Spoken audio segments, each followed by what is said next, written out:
নমস্কার বন্ধুগণ, সবাই কেমন আছেন? আশা করি সবাই খুব ভালো আছেন। দীপাস্তর স্পাইসি হাটে সবাইকে স্বাগত জানিয়ে আমি দীপা আজকে আবার একটা নতুন রেসিপি নিয়ে হাজির হয়েছি। বন্ধুগণ, আজকের রেসিপি পালং শাক নিয়ে। এই যে পালং শাক অনেকগুলো কেটে নিয়েছি, কয়েকটা দেখিয়ে নিলাম আপনাদেরকে। এই পালং শাক এইভাবে কুচি কুচি করে কেটেছি, একটু বড় একটু মাঝারি সাইজ, খুব ছোট করে কাটলাম না।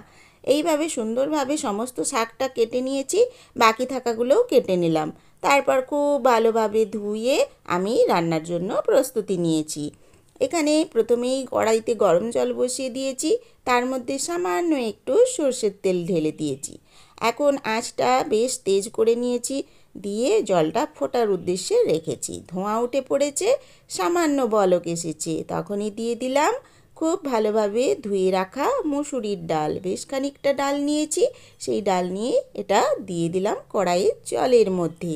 এই গরম জলের মধ্যে সুন্দরভাবে খুন্তি একটু বুলিয়ে দিলাম, যাতে তলার থেকে সমস্ত ডালটা সমপরিমাণে ছড়িয়ে যায়, যাতে সেদ্ধ হতে সুবিধে হয়। তো ধীরে ধীরে কিছুটা বলক আসা অবধি অপেক্ষা করলাম। তারপরে এই খুন্তির সাহায্যে ওপরে যে ফেনাগুলো উঠেছিল সেগুলো তুলে তুলে ফেলে দিচ্ছি। যতই ডালটা ধোয়া হোক না কেন, এই ফেনাগুলোর জলে যখনই সেদ্ধ করা হয় ডাল ঠিক উঠে পড়বে। তো এইগুলো তুলে ফেলে দেওয়া আমাদের দায়িত্ব, না হলে এই নোংরাগুলো খাবারের সাথে আমাদের পেটে চলে যায়। তো যাই হোক, এইভাবে সমস্ত ফেনাটা আমি তুলে ফেলে দিলাম। তারপর ঢাকা চাপা দিয়ে সেদ্ধ হতে সময় দেব। বন্ধুগণ, শীত তো প্রায় এসেই পড়েছে দোরগোড়ায়। তো আজকের রেসিপি পালং শাক নিয়ে। ডাল পালং আপনারা খেয়ে দেখেছেন কি? চলে আসুন আজকে খেয়ে নিই ঝটপট রেসিপিটি বানিয়ে।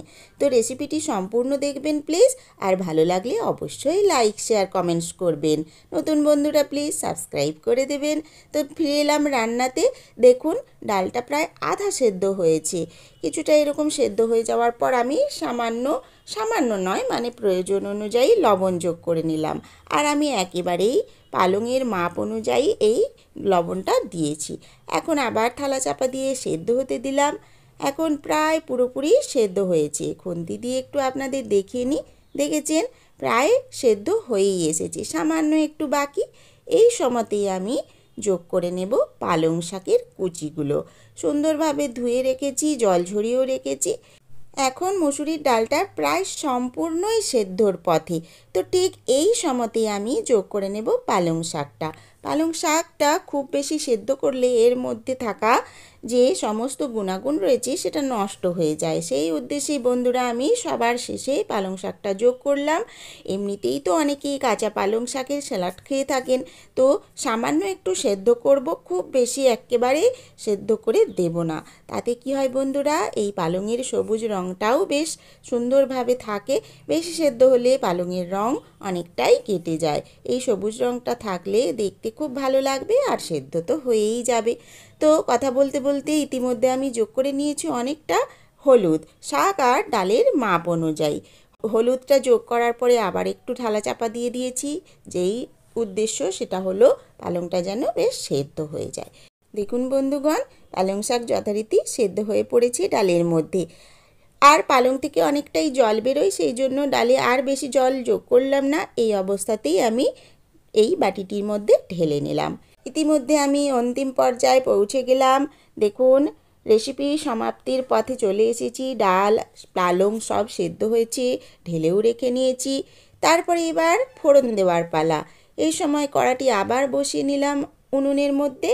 তারপরেই দেখুন, প্রয়োজন মতো একটু সর্ষের তেল যোগ করে নিয়েছি, সেটা একটু গরম হতে সময় দিলাম। তারপরে তাতে যোগ করে দিলাম দুটো তেজপাতা। তেজপাতাটি সামান্য ভাজা ভাজা হবে, দিয়ে দিলাম ফাটিয়ে রাখা দুটো শুকনো লঙ্কা। শুকনো লঙ্কাটিও বেশ একটু ভাজা ভাজা হবে, ততক্ষণ অবধি আমি নেড়ে নেড়ে একটু সময় দিলাম ভাজা সম্পূর্ণ হওয়া পর্যন্ত। তারপর কি করব বন্ধুরা, সমস্ত বাকি উপকরণগুলো যোগ করতে হবে। বাকি উপকরণের মধ্যে নিয়েছি বেশ খানিকটা গোটা জিরে আর কুচিয়ে রাখা কাঁচা লঙ্কা, যেটা লাল টুকটুকে রং ধরে গিয়েছে। তো সমস্তটাই একসাথে দিয়ে দিলাম।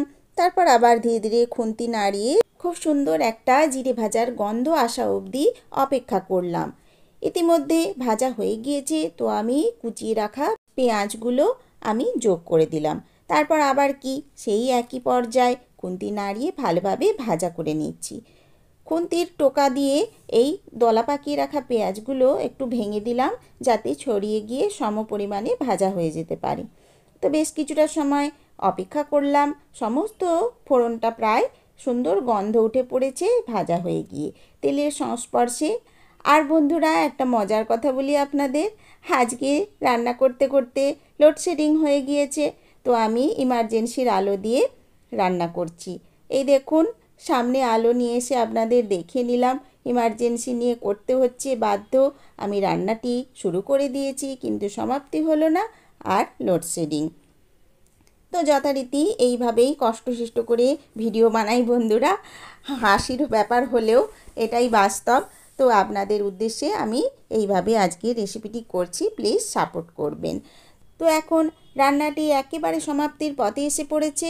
ফোড়নটি হয়ে যাওয়ার পর সম্পূর্ণ সেদ্ধ করে রাখা ডাল আর পালংয়ের মিশ্রণটি আমি এই ফোড়নের মধ্যে ঢেলে দিলাম, দিয়ে আবার একটু নাড়িয়ে নিলাম। আর এখন ঢাকা চাপা দিয়ে নেব আরেকবার, আর সম্পূর্ণটা আর 2-3 ফুট ফুটিয়ে নেব।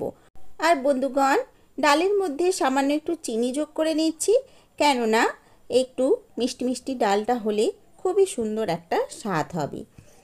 তো চিনি যোগ করে নিলাম, একটু নাড়িয়েও নিলাম। তারপর সবার শেষে যোগ করে নেব টমেটো কুচি।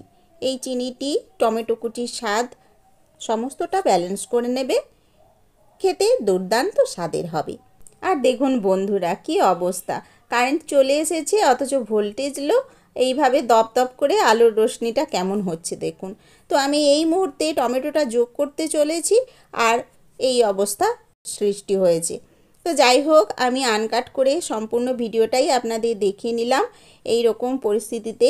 আর আমি এই টমেটোটা যোগ করে আবার একটু ঢাকা চাপা দিয়ে 1-2 ফুট ফুটিয়ে নিলাম। তারপর সবার শেষে এইরকম ডালের পরিস্থিতি এসেছে।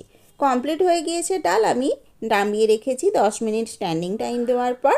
তারপরে আপনাদের দেখিয়ে নিচ্ছি। এইভাবে ডালটি রান্না করলে আশা করি দুর্দান্ত স্বাদের হবে। আপনারা নিজেরা যে যার বাড়িতে বানিয়ে খেয়ে দেখবেন, আর কমেন্টসে অবশ্যই জানাবেন। এইভাবে আজকে ডাল পালংয়ের রেসিপিটি আমি শেষ করেছি। কেমন লাগলো অবশ্যই জানিও কিন্তু বন্ধুরা। তো আবার নতুন ভিডিও নিয়ে পরবর্তী অধ্যায়ে হাজির হয়ে যাব সুন্দর কোনো একটি রেসিপি নিয়ে। ততদিন আমার চ্যানেলের অন্য ভিডিওগুলো দেখে নিও কিন্তু। আর এই ভিডিওটি কেমন লাগলো সবাইকে শেয়ার করে দিও। নতুন বন্ধুরা, তোমরা বেল আইকনটিও প্রেস করে নিও, অল অপশানে ক্লিক করে। তো ডালটি সম্পূর্ণ হয়ে যাওয়ার পর আমি একটু খুন্তি দিয়ে নেড়ে আপনাদেরকে দেখিয়ে নিচ্ছি। এই রকম থকথকে সুন্দর একটা কালারফুল ডাল তৈরি হয়েছে। পালং শাক দিয়ে এইভাবে মসুরির ডাল আমার তো খুবই ভালো লাগে। আশা করি এইভাবে রান্না করলে আমার প্রিয় দর্শকবৃন্দ সকলেরই ভালো লাগবে। তো বন্ধুগণ, আজকের মতো তাহলে বিদায় নিলাম। সম্পূর্ণ ভিডিওটি দেখে নিন প্লিজ, আর আমাকে সাপোর্ট করতে থাকুন। সবাই অনেক ভালো থাকুন।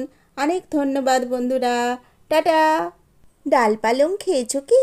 চলে এসো দেখে নি। ভিডিও তো দেখলে, রান্না কি করলে? রেঁধে খেয়ে বলো কেমনটি হলো। ডাল পালং ভালোবাসি, আজ মনটা তাই খুব খুশি। ডাল পালং, ডাল পালং, ডাল পালং।